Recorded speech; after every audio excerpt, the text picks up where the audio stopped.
Maka di sini ada gambaran pada kita yang pertama, kalau antum sedang dibimbing oleh Allah menuju kedudukan yang tinggi, maka sadarlah teman-teman, saat yang bersamaan antum tidak akan sunyi dari rintangan-rintangan sekitaran. Catat itu baik-baik. Anda kedudukan biasa, naik luar biasa, maka hambatannya itu akan semakin meningkat, tidak sama dengan sebelumnya. Anda orang kecil, diuji dengan ujian kecil. Anda orang menengah, diuji dengan ujian menengah. Anda kedudukan yang tinggi, maka akan diuji dengan kedudukan yang lebih tinggi lagi. Maaf, Allah tidak akan menguji dedaunan dengan angin yang menerpa akar. Pasti berbeda. Karena angin ketika kedudukan semakin tinggi, maka angin semakin kencang akan menerjangnya. Yuk kita turunkan, jenis ujiannya bisa 3. Bismillah. Tenang aja mas ya. Antum lihat aja, tulis ya. Biar saya ngapus, insyaallah. Perhatikan baik-baik, sini. Kedudukan bersanding dengan ujian. Kalau rumus fisikanya, F berbanding lurus dengan P. Gaya berbanding lurus dengan tekanan. Jadi kalau antum misalnya, rumus asalnya F1 sama dengan F2, gaya gerak sama dengan gaya dorong. Kalau dikembangkan ke sini, tenaga kecil begini, maka yang bunyi kecil. Kalau besar, semakin besar lagi. Nah, memahami rumus ini, F sama dengan P. F berbanding lurus dengan tekanan. Ada gaya tekanan juga yang cukup kuat. Ketika antum pukul kencang, suara kencang. Tapi ini lebih sakit kan? Tekanannya lebih kuat. Itu agak berbeda. Itu dalam persepsi positif. Dalam persepsi negatif juga bisa. Gaya berbanding lurus dengan tekanan. Semakin orang banyak gaya, semakin tertekan hidupnya. Ya? Tanya. Sekarang lihat sini. Rumus ini kalau kita turunkan lewat ayat, am hasibtum an tadkhulul jannata. Apakah anda akan duga begitu mudah masuk surga? Walamma yatikum matalul ladzina khalau min qablikum. Sementara Allah belum menguji anda seperti orang dulu yang dijamin surga mendapati ujian. Apa jenis ujiannya? Ini manhaj hidup kita dan kita berhenti di sini. Maaf, saya mungkin hanya 5 ayat dulu untuk hari ini ya. Massathumul ba'sa. Ujian pertama disebut dengan ba'sun. Jamaknya ba'sa. Ba'sa.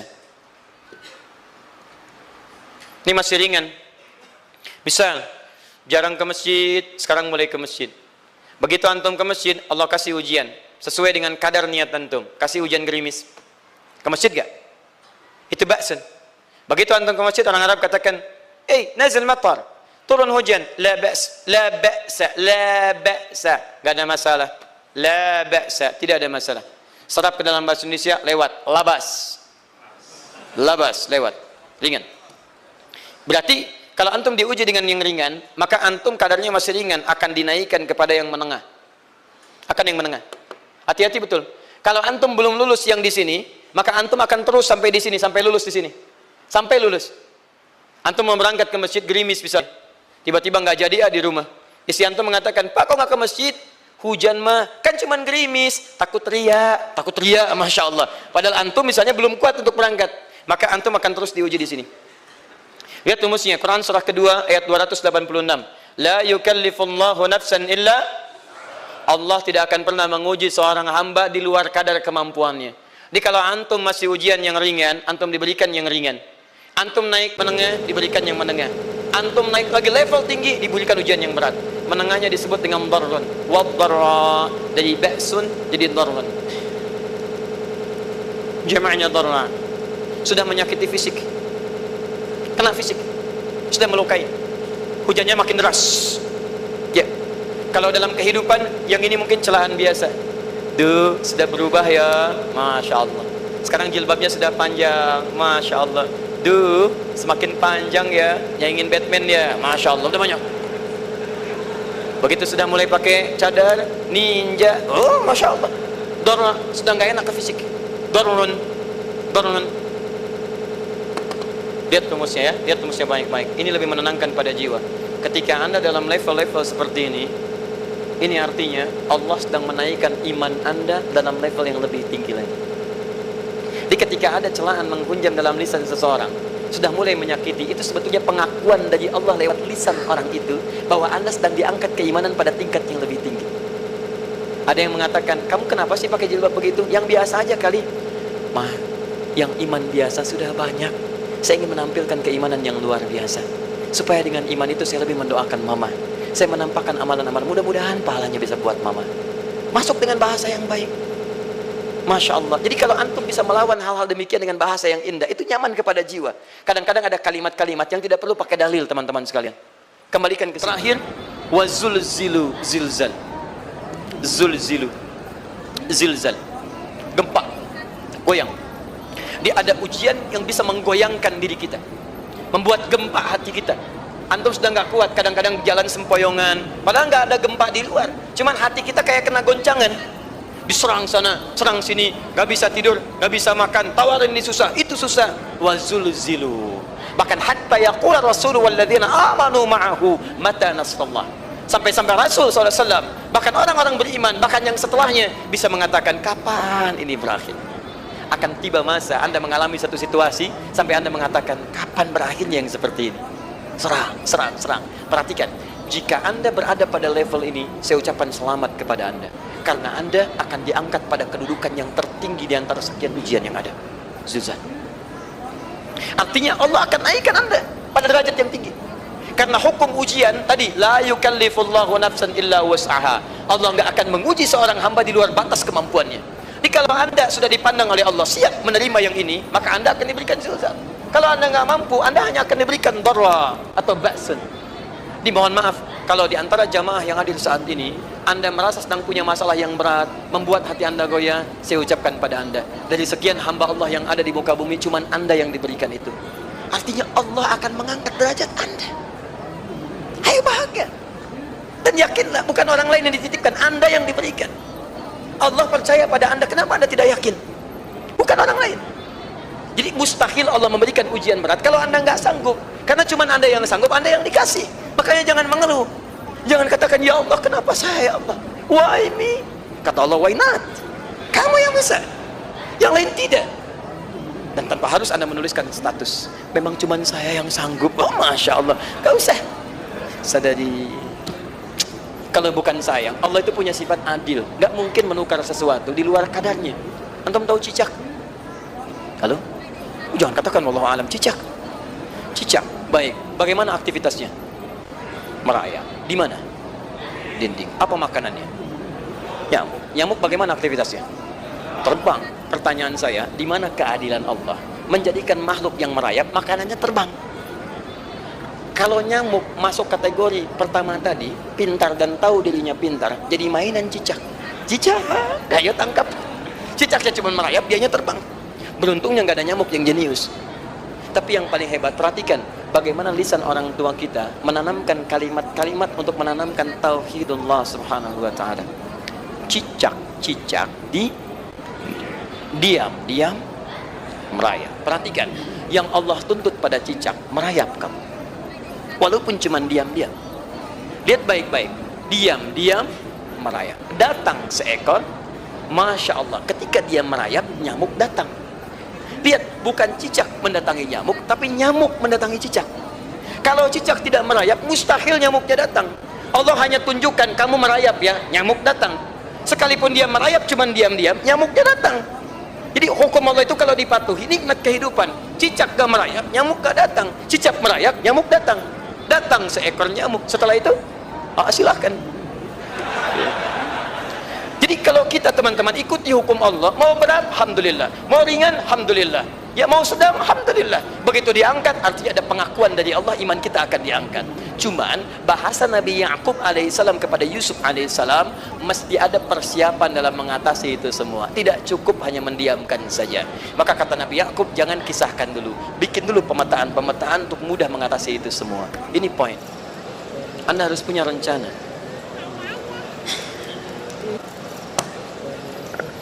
Maka Nabi Ya'qub menyiapkan, bekali dulu ini, siapkan itu. Kalau ambil ke aspek teori untuk kita sekarang, tafsir dari ini untuk menyelesaikan solusi di Quran surah kedua ayat 214 tadi, maka jawabannya ada di Quran surah ketiga ayat 142, paling kiri sebelah atas. Jadi kanan sebelah bawah, ini kiri sebelah atas. Dan awal ayatnya dibuka dengan kalimat yang sama. Perhatikan, Al-Baqarah ayat 214 kalimatnya menggunakan am hasibtum an tadkhulul jannah. Ali Imran 142 am hasibtum an tadkhulul jannah. Yang Al-Baqarah itu ujiannya, walamma ya'tikum mathalul ladzina khalau min qablikum massatuhumul ba'sa wad-dharra waz-zulzilu. Yang Ali Imran itu solusinya. Am hasibtum an tadkhulul jannata wa lamma ya'lamillahu alladhina jahadu minkum wa ya'lamas sabirin. Saya tutup sampai sini dulu. Teman-teman perhatikan, walamma, sedangkan Allah ya'lamillahu alladhina jahadu minkum, belum melihat kesungguhan Anda untuk mengatasi berbagai persoalan kehidupan itu. Kalimat jahadu akar katanya dari kata al-juhdu, serius, sungguh-sungguh. Jadi kalau persoalan Anda ingin segera selesai, Anda mesti serius. Hei yang sedang kuliah, kalau mau cepat selesai kuliahnya, serius belajarnya, pahami dengan baik. Kalau Anda nggak pernah serius, bagaimana bisa menyelesaikan pelajaran dengan baik? Hei yang sedang berumah tangga, kalau ingin baik rumah tangganya, serius dalam berumah tangga, keluarkan hukum-hukum Allah, terapkan dalam kehidupan rumah tangga, Anda akan mendapatkan manfaatnya. Hei yang sedang berbisnis, serius dengan pekerjaan, karena hanya orang serius yang bisa menghasilkan kekayaan-kekayaan yang terbaik. Serius dalam ibadah, karena ibadah melahirkan keberkahan dengan kekayaan yang Anda dapatkan dari titipan Allah Subhanahu wa taala. Ayo serius. Al-juhdu dibagi 3 bagian. 1, serius dalam merencanakan, disebut ijtihad namanya. Bikin rencana. Bisa, maaf, tadi dalam keluarga, kalau diambil kedudukan Yusuf alaihissalam, antum tempatkan itu pada porsi pertama sebagai target. Bisa. Yusuf diberikan kedudukan oleh Allah. Bagaimana anak saya punya kedudukan walaupun tidak sama dengan Yusuf alaihissalam? Cari, rencanakan, buat pemetaan. Di masa depan anak saya mesti punya kedudukan. Apa? Kalau dalam kedokteran, kedudukan dokter yang terbaik. Kalau dalam bisnis, pengusaha yang terbaik. Misal, kalau dalam pemerintahan, jangan tanggung-tanggung, jadi presiden, jadi itu. Anda turunkan kemudian pendidikannya dari situ. Ijtihad direncanakan. Masuknya lewat sini, lewat sini, lewat sini, lewat sini. Seperti kemudian, maaf, Hannah dengan Imran rahimahumullah merencanakan hasil yang terbaik untuk Maryam, bahkan sejak dalam kandungan. Quran surah ketiga Ali Imran dari ayat 35 sampai 37, paling kiri pertengahan sampai bawah. Idh qalat imra'atu Imran rabbi inni nazartu, bahkan nazartu ma fi batni muharrara, saya bernazar anak saya yang lahir ini akan punya kedudukan dekat dengan Allah Subhanahu wa taala. Di sejak bayi direncanakan mau jadi apa. Setelah itu apa? Jihad itu kesungguhan dalam mempraktekkan, mengaktualisasikan konsep yang sudah dibuat. Jangan sampai cuma berdoa tapi doanya tidak disandingkan dengan ikhtiar, nggak nyambung. Makanya ketika lahir ada jihad dengan doa. Falamma wada'at saqalat rabbi inni wada'tuha untha, ayat 36-nya. Wallahu a'lamu bima wada'at wa laysa dzakaru kal untha. Lihat, wa inni sammaituha Maryam wa inni wa'idhuha bika wa dzurriyyataha minasyaitonir rajim. Doa. Setelah berdoa apa? Teruskan. Bagian akhirnya ayat 37-nya. Maaf teman-teman, tidak cukup dengan doa. Karena Maryam masih dekat dengan Allah, punya kedudukan, dia mesti dirawat oleh orang yang paling saleh. Cari Nabi Zakaria, orang saleh. Mesti merawat.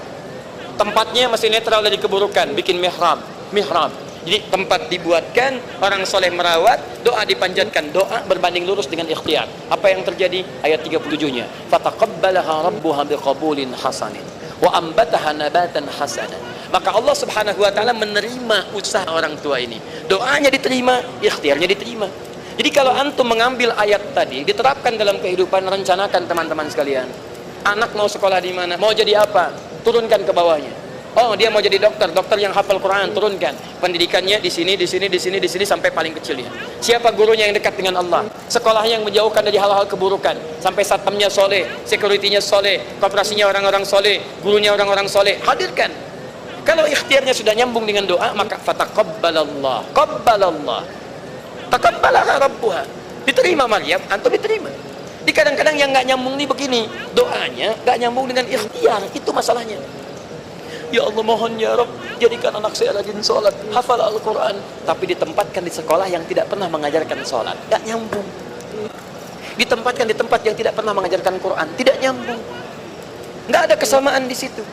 Maka Nabi Ya'qub alaihissalam memberikan gambaran kepada anaknya, nah, kamu akan punya kedudukan begini, hati-hati, setiap ada kedudukan akan ada rintangan, kamu harus punya rencana untuk merencanakan solusi-solusi terbaik untuk itu. Kemudian yang terakhir, ini yang paling hebat, mujahadah, perjuangan melawan emosi. Karena tidak sedikit tantangan itu, maaf, yang berat itu bukan menghadapi fisiknya, tapi menghadapi diri kita sendiri. Mau ke masjid, malas, itu yang susah dihadapi dibandingkan dengan hujan. Hujan ada payung, malas mau pakai apa? Maaf, menurun, semangat turun, malas datang, kecewa datang, pesimis datang, lawan, namanya mujahadah. Gabungkan ketiganya, isi dengan sabar. Wa ya'lamas sabirin. Manhaj itulah yang diberikan kepada Yusuf, sehingga Yusuf nanti mengalami tahapan-tahapan kehidupan sampai dengan beliau mencapai puncak tertinggi, disebut kemudian menjadi Al-Aziz, dan disitulah kemudian terbukti mimpinya setelah 40 tahun atau 80 tahun disebutkan dalam satu riwayat, maka terbuktilah mimpi ini punya kedudukan bapak ibunya beserta saudara-saudaranya sujud di hadapan Yusuf alaihi salam. Teman-teman, ini baru 5% dari pengajaran yang ada di surah Yusuf. Masih banyak hal yang lainnya. Bagaimana ketika mohon maaf bertemu dengan saudaranya. Saya kasih bocoran sedikit. 10 orang rapat di satu tempat untuk mencelakai Yusuf. Setelah mereka menyimpulkan bapaknya itu lebih perhatian kepada Yusuf. La Yusufu ahabbu ilaina. Yusuf itu lebih dicintai dibandingkan kita pada diri bapak kita. Bapak kita salah nih. Bapak kita salah. Masya Allah. Bapak kita sesat nih. Ya, inna abana lafi dhalalim mubin. Bapak kita sesat banget nih. Salah bapak nih. Ya harusnya kita yang dicintai, kita lebih kuat. Wa nahnu usbah, kita lebih hebat dibanding dia. Rapat teman-teman. Yang hebat begini. 10 orang rapat. Diajukan usulan untuk membunuh Yusuf. Saya mau tanya pada antum, kalau 10 orang rapat, 9 mengusulkan A, 1 mengusulkan B, kira-kira yang diterima secara quorum 9 atau 1? 9. Ini bisa tertukar. Pembunuhan diusulkan 9 orang condong, 1 orang mengusulkan la taqtulu Yusuf, jangan bunuh Yusuf, alqihi fi ghayabatil jubbi yaltaqithu ba'd as-sayyarah, cukup lemparkan dia ke tempat gelap, kemudian di tempat itu akan lewat para kafilah, dia diambil dan menjauh dari kita. Yang penting kan Yusufnya nggak ada, supaya dosa kita nggak berat-berat amat. Yusufnya ambil, itu kan tujuan kita. Lihat baik-baik, biasanya setan kalau sedang melakukan sesuatu itu nggak akan nanggung. Nodong bisa pembunuhan, lempar bisa perampokan. Tapi ini yang aneh, kenapa 9 orang yang untuk membunuh itu tiba-tiba belok menyepakati rencana yang pertama? Yang 1 orang, 9 orang, 10 orang rapat, 9 punya A, tiba-tiba yang 9 berpindah kepada yang B yang cuma 1 orang. Kenapa bisa terjadi?